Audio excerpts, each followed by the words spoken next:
বাইরে ওয়েদার এতটাই ঠান্ডা, এতটাই এবছর বৃষ্টি হয়েছে, মানে বোঝাই যাচ্ছে না শীতকাল নাকি মানে বর্ষাকাল।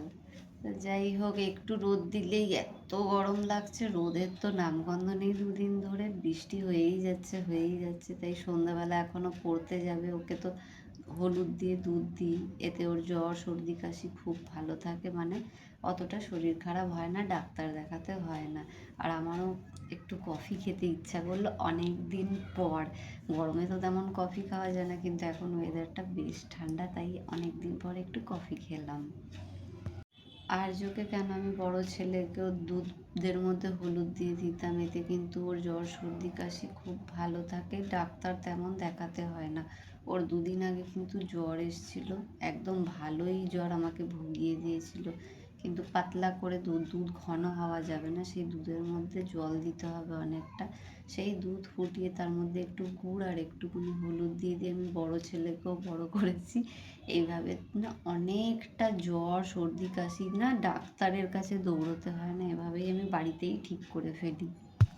আমার বড় ছেলের এতটাই পটির সমস্যা ছিল, পেট খারাপ করতো এত, আমি প্রত্যেক মাসে ওকে ডাক্তারের কাছে নিয়ে দৌড়তাম।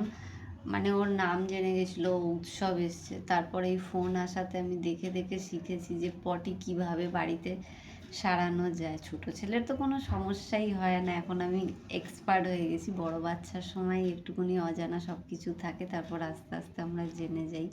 তো তখনই হয়েছিল কি, দেখেছিলাম থানকুনি পাতার রস, ওর মধ্যে একটু মধু দিতাম আর একটু লোহার ছ্যাঁক দিয়ে ওকে বাসি মুখে খাওয়াতাম।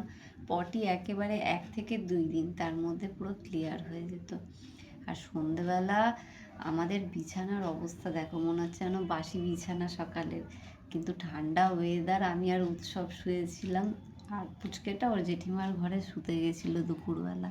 তারপর ও পড়তে চলে গেল, এখানটা বেশ ময়লা হয়ে গেছিলো, তাড়াহুড়োয় সব কিছু করতে গেলে না একটু নোংরা হয়ে যায়।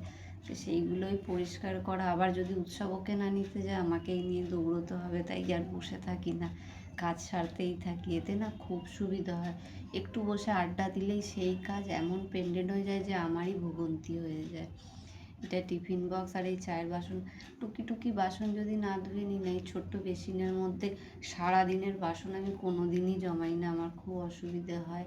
টুকটুক করে বাসন ধুয়ে নিই, এতে আমার কাজের খুব সুবিধে হয়, মানে বেশি চাপ পড়ে না। ছোট বাচ্চাকে বড় করা না বিশাল বড় একটা কঠিন কাজ, সেটা যাতাভাবে করা যায় না। মা হিসেবে নিজের থেকে সুন্দরভাবে সব কিছু আমার করার ইচ্ছে, তাই আমি না 12 বছর অন্তরে দুটো ছেলে আমার, আমার বড় ছেলের থেকে ছোট ছেলে 12 বছরের ছোট, কারণ আমি যাতে বড়টাকে পুরো সেট করে দিয়ে তারপরে ছোটটাকে নিয়েছিলাম। এতে আমার বড় ছেলেরও কোনো কষ্ট হয়নি, আর ছোট ভাইটারও কোনো কষ্ট হয়নি। আর যে সিবলিংস ব্যাপারটা সেটাও নেই, যে সব সময় রেষারেষি এই সেই।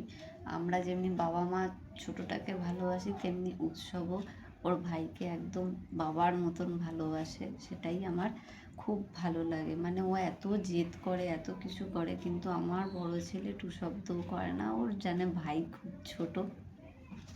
এই এক দিক থেকেই না আমার ভীষণ শান্তি। প্রত্যেক ঘরে দেখি ভাই বোনের যুদ্ধ সব সময়, কিন্তু এখনো পর্যন্ত আমার ছোট ছেলে 6 বছর কমপ্লিট করে 7 বছরে পড়বে, আমার ছেলে 18 কমপ্লিট করে 19-এ পড়বে, কিন্তু এই দিক থেকে আমি শান্তিতে আছি, কোনো ঝামেলা নেই।